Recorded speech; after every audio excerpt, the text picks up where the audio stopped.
Assalamualaikum warahmatullahi wabarakatuh. Alhamdulillahilladzi anzala ala abdihil kitaba wa lam yaj'alhu iwaja qayyiman liyundzira ba'san syadidan min ladunhu wa yubashshiral mu'minina alladzina ya'maluna sholihat anna lahum ajran hasanah. May yahdihillahu fala mudilla lahu wa may yudlil fala hadiyalah. Asyhadu an la ilaha illallah wa asyhadu anna Muhammadan abduhu wa rasuluh. Rabbi shrahli sadri wa yassirli amri wahlul 'uqdatam min lisani yafqahu qawli. Amma ba'du. Mari kita bersama-sama bersyukur kepada Allah Subhanahu wa taala karena hingga detik ini pula kita masih dipercaya Allah, diberi titipan nikmat yang amat sangat banyak, luar biasa dari dulu hingga sekarang, sehingga saking banyaknya kita tidak akan pernah mampu menghitungnya. Fa in ta'uddu nikmatallahi la tuhsuha. Jika kamu menghitung nikmatnya Allah, maka kamu tidak akan pernah bisa. Sehingga tugas kita pun tidak untuk menghitung-hitung nikmatnya Allah, cukup kita mensyukuri dengan cara berbuat baik. Yang kedua juga alhamdulillah, syukur kepada Allah saat ini kita bisa silaturahim di channel YouTube MTSN 1 Kobar yang kita cintai ini.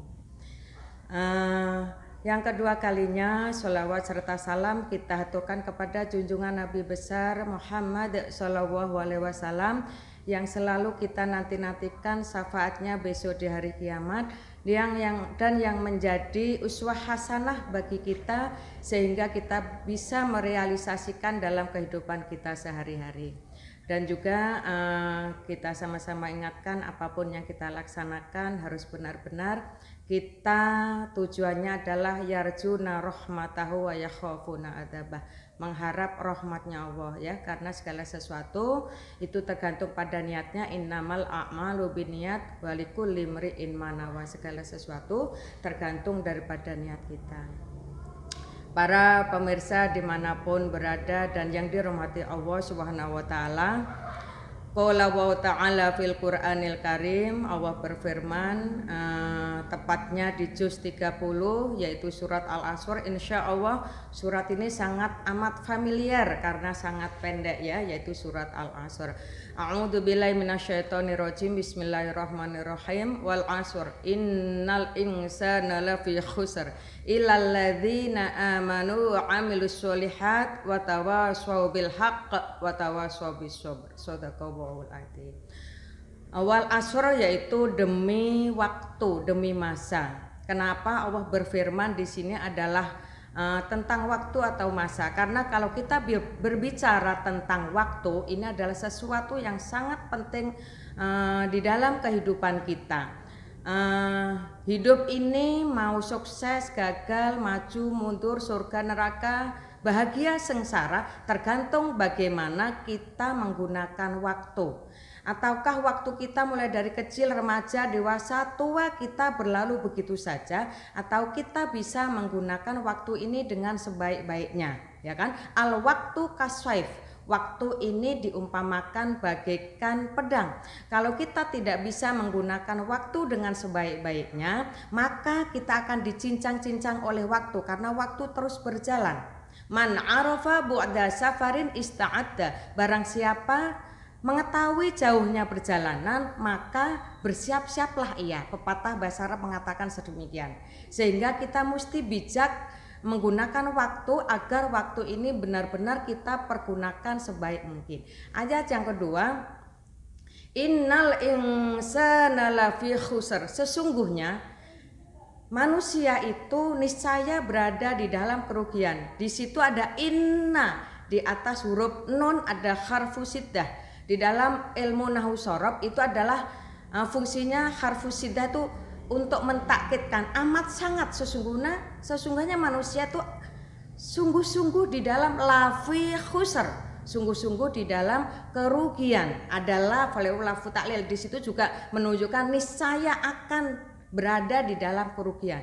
Jadi yang bernama manusia, saya, bapak, ibu, anak-anak semuanya akan berada di dalam kerugian. Tapi la tahzan, jangan susah, don't be sad ya, karena masih ada ayat selanjutnya. Illa, kecuali illalladzina amanu, kecuali orang-orang yang beriman. Sehingga kalau kita ingin menjadi manusia yang tidak rugi, berarti satu, yaitu kita harus menjadi orang yang beriman. Apa orang iman? Iman itu pekerjaan hati, jiwa, ya kan? Makanya kita tahu bersama rukun iman ada 6. Rukun Islam ada 5, ya, iman kepada Allah, malaikat dan lain sebagainya, hari kiamat, ya kan. Jadi kita mesti percaya bahwa semua amalan kita, semua aktivitas kita ini adalah tidak luput daripada perhatian Allah, baik itu pekerjaan, aktivitas yang baik maupun aktivitas yang tidak baik. Sehingga kalau kita menjadi orang iman, kita mesti waktu kita habis untuk yang baik-baik, ya kan, omong-omong yang baik, keputusan-keputusan yang baik, beramal yang baik, menghabiskan waktu kita untuk yang baik-baik, karena Allah selalu melihat, muraqabatullah, selalu mengawasi hambanya apa yang dilaksanakan, ya.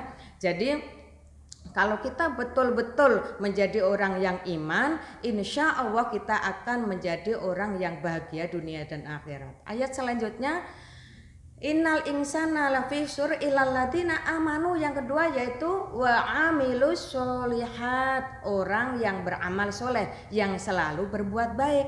Jadi partnernya orang iman itu ya amal soleh, orang yang selalu berbuat baik. Kalau orang iman tidak berbuat baik, berarti keimanannya dipertanyakan, ya kan? Jadi wa amilus sholihat itu adalah sesuatu yang akan menguntungkan diri kita sendiri. Man amila sholihan fa'alai wa man asa'a fa'alai. Barang siapa berbuat kebaikan maka akan untung untuk dirinya sendiri, dan barang siapa berbuat kejelekan maka rugi untuk dirinya sendiri. Tentunya kita hidup di dunia ini tidak mau rugi, tidak mau khusr. Ayat di depan tadi sudah diterangkan, ya. Jadi tidak mau rugi kita hidup ini. Bagaimana biar untung tidak rugi? Ya harus satu beriman, yang kedua yaitu beramal soleh, ya kan. Wa ma khalaqatul jinna wal insa illa liya'budun, bahwa kata Allah berfirman, tidak aku ciptakan jin dan manusia kecuali hanya untuk mengabdi, untuk beribadah, ya kan, untuk beramal soleh, bukan untuk yang lainnya.